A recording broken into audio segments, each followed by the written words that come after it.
Right, Autophiles. Oh, Autophiles! Wow, I've been waiting for this day for so long. Yeah. You have no idea. Since the launch of this car, which was what, 2018, 2019? Around there, we are in a Hyundai Palisade.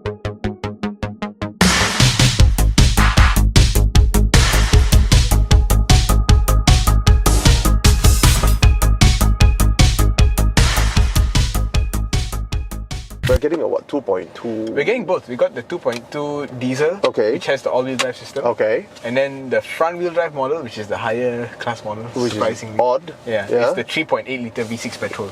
Yeah, this engine is 200 horsepower and 440 Newton meters. Okay. The petrol one is 270 or 280 horsepower. It's Less actually- torque. Less torque. It's like 350 or something like that. Okay. This car came out in Malaysia a little bit late. Was it last year only? Last year. And the facelift is already out in the US. That's how slow Hyundai is in Malaysia. It's a bit unfortunate. Yeah. But I am surprised they brought it here. I was going head over heels for this car for so long. I see the Telluride, I see the Palisade, I'm like, wow, the Americans are getting the good stuff. And we're not getting it here because, well, of course, big cars of this size doesn't really move that many units. So I was really surprised when Hyundai said they're going to bring it here. What I was surprised by was why did they bring so many variants of this car? 2 trim levels, Right. Got 2 seating configurations, Right. Got 2 powertrain options. Wow. Yeah. And then the confusing how 4-wheel drive is actually a cheaper one and 2-wheel drive is more expensive. Yeah. If I was them, give go. this spec. I actually like. I think this is suitable. Yeah. The only thing that's missing is the ADAS, Right. Okay. which you get in the higher spec. Oh, so wow, such a big car without ADAS. It's a bit weird. Yeah, I mean for today lah. Yeah. You know, if it's 5 years ago, that's normal. Oh, yeah. The weird thing is I haven't seen a single unit on the road. Of this, Yeah. Same. The other weird thing is I didn't feel like I was being respected enough on the road. You know, I come out of the showroom with this car and I was like, You feel like the I king. am the king of the road. I have the biggest car. The car looks bad. No one has seen this car before. Nobody gave a shit. Nobody gave a shit. Everybody's cutting me left, right, center. I didn't get a single second look. In the Very Staria, odd. I got. In Staria, Okay. people were looking like, what is this? But in this car, I think it just looks, I don't know, it looks so much better in pictures. You know, there is a lot of truth to what you're saying. It's a good looking car, but it's like a pretty face on a street with many pretty faces. I'm not saying it's not good looking. The presence is not there. Like that shocking authoritative Correct. ness is not there. The Land Cruiser-ness. Land Cruiser has an opposite effect. It Correct. looks like on photo. Yeah. But then when you see it in real life, it's like, Oh. sorry, King. First impression, I really like that they brought it in. I think they brought too many specs in. They should have brought one.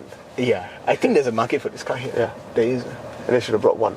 They should brought Because one. I would love to buy one. I can't afford it brand new, but Hyundai, if you're willing to come to an agreement where I do like a ton of video praising how good this car is, in exchange for some considerable discount, I would buy one brand new, damn it. Yeah. Or I would buy one second hand lah.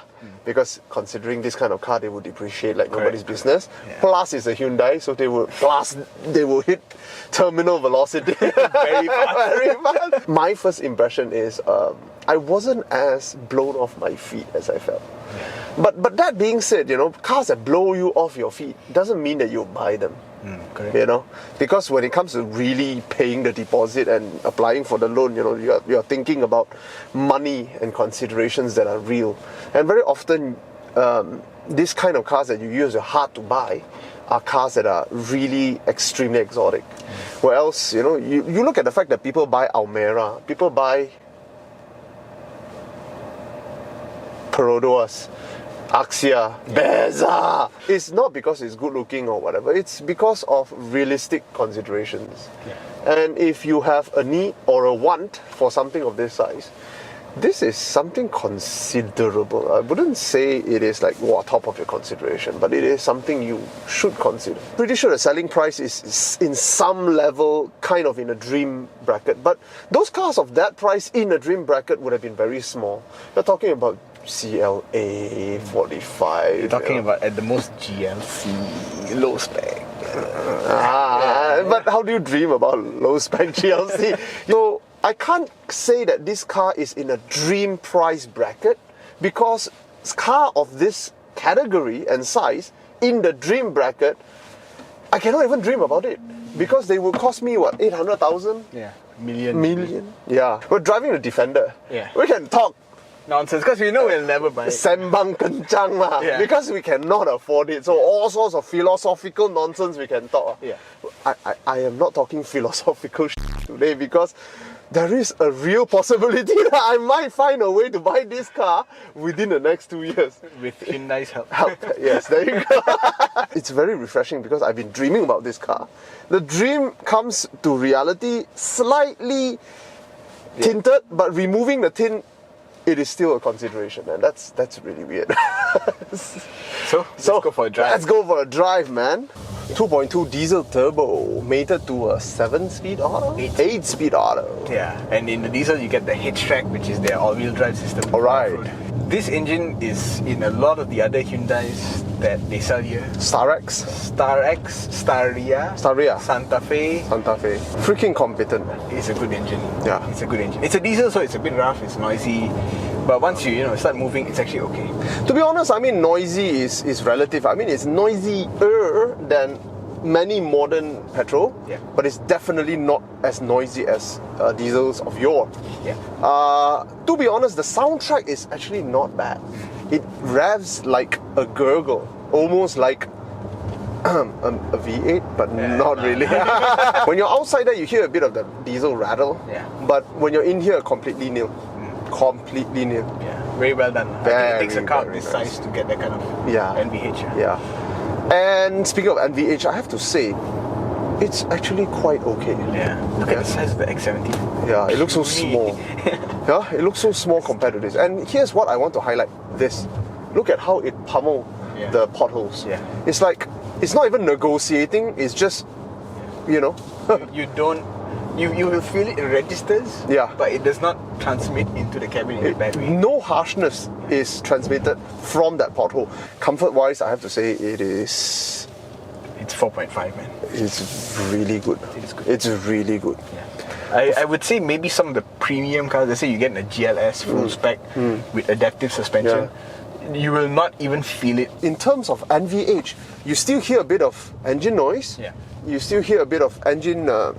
Groan when you accelerate. Yes. Yeah. But generally, when you're talking about vibration and harshness, it's good enough. Yeah, correct. And the engine knows how to relax. Yes. When you start coasting, it's like, oh, okay.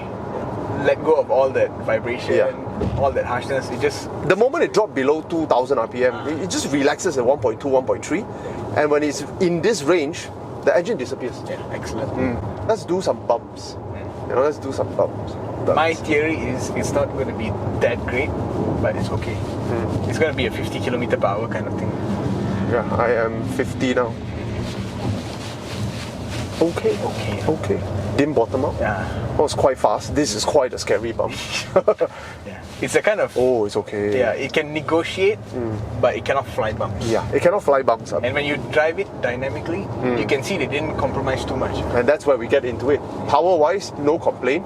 0 to 100, I presume, what, 8 seconds? 9 seconds? In the diesel, it's a bit more. A bit It's more. 10 plus. But 10 in plus. the petrol, it's less than 10. Is it? 8 plus. To be honest, I'm not complaining. I am like probably the fastest thing on the road right now. And I'm not even pushing the car. Dynamically, and it's sharper than you would expect, Yeah, correct. Usually a car of this size would be very lumbering. Yeah, in this car, it feels more like a Santa Fe in terms of dynamics. Very tight, man, the way it turns. It's sharp. It's almost sporty, but then again, you feel when it's at the apex of a roll, you feel, okay, no. You need to still slow down and think a few steps ahead. Correct. But it can do it. Performance, what would you give it, man? Oh, man. Overall, Yeah. it is a 4.2. I'll tell you the praises of the performance. No mistakes. No mistakes. Yeah. That is enough for a 3.5. And then on top of that, I think there's a lot of pleasant, nice to have. Yeah. The comfort and all that. It ages up to 4 plus, and then just because I'm feeling generous, there's nothing else in this segment. This kind of Price range. Yeah. I give you a 0.2. 4.2. Yeah. And then the engine is good. I got no complaints. It's good lah. It's good. Yeah. Gearbox is not stupid. Yeah, it's on point. Yeah, it's always on point, Yeah. And then unless you're in a car park or somewhere very, very tight, you don't really feel the size of this. Now you don't feel the mass. Yeah, you don't feel the mass. Until you see the way people react, like the motorbike just now, it's like, oh, he's like, oh, like there's gravity pulling me there. Yeah, correct. on the highway, you don't feel it, and then the blind spots are not that bad. Yeah. There is a blind spot monitor, but Right. I don't find the need for it. Okay. It's okay. It's very airy, you know? Yeah. Yeah. So it is a 4.2, but the problem is all subjective. Okay. The first subjective problem is, you know, a car of this class, there's some premiumness that is expected. You know, when you come to this size, and then the authority is not there. And then in traffic, people will cut you off. It's just bad snobbery that exists in Malaysia. Is it? After like 2 days of traffic in this car, I just feel like, oh man, in traffic, I don't like being in this car. Okay. I would rather be in something smaller with a better badge. Yeah. That's my subjective complaint. Okay. Objectively, I don't really have Amazing. much 4.2 for you. complaints. It's 4.2. I don't want to overpraise this car. I think it performs to point. That's a keyword. Everything, there's no mistakes here. Everything is on point. And because of that, I give it a 4. Well, it's surprising. My score is lower than yours. Yeah, and you're gonna buy it. Weird, huh? Or when you are nearing that acquisition, you started looking for flaws. So if you don't buy it, you don't have the remorse. It's like that, you know. Like, you know, if we're talking about Lamborghini and whatnot, you never talk about it. Yeah. Because we are not there. Yeah, correct. You know, but when you're getting close, then you start thinking, Because of that, my consideration is very realistic. Can I live with this? I would say it's not excellent, but it's very good. If they tick all the boxes, it's just it doesn't exceed that expectation significantly. It just exceeds it in certain areas. Yeah. You know, like dynamism in medium aggressive driving, the NVH, lack of roll despite its mass and size, so a lack of commercial feel, a completely lack of commercial feel. Yeah. And you know, considering between an Alphard and this one drives better, but Alphard third row is better. So, but these are real consideration that you really have to weigh now. So that being said, I'll give it a 4 lah. Okay. It's very, very good. Now so let's go and talk about design. Wow, lady, no, don't do that. Lady, do you know we are in a, how heavy is this car?